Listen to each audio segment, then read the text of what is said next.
जब एक छोटी संख्या बड़ी संख्या को विभाजित करती है तो हमें भागफल 6 और शेषफल 5 प्राप्त होता है। यदि दोनों संख्याओं के बीच का अंतर 1540 है तो हमें सबसे छोटी संख्या ज्ञात कर लेनी है। तो सबसे पहले हमें याद होना चाहिए कि ये क्या होता है।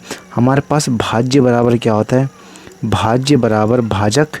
हमारे पास एक फॉर्मूला रहता है, भाज्य बराबर भाजक गुणा भागफल, भागफल और प्लस में क्या होता है शेषफल। हमारे पास ये एक फॉर्मूला रहता है। तो अब हमें करना क्या है, तो देखो उसने दिया क्या है, उसने दिया ये है कि हमें जब किसी छोटी संख्या को बड़ी संख्या से विभाजित करते हैं तो 6 भागफल प्राप्त होता है।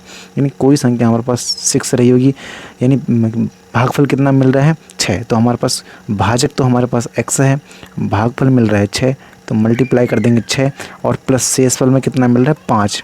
और इसी संख्या को हम डिवाइड किससे करेंगे, डिवाइड करेंगे छोटी संख्या यानी x से।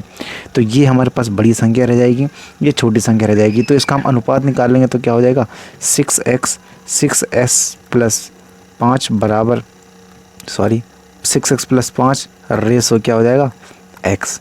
यानी ये बड़ी संख्या है, ये छोटी संख्या है, इनका अंतर उसने दिया है। इसका अंतर बोले तो क्या करोगे 6x प्लस 5 में से क्या घटा दोगे, x घटा दोगे।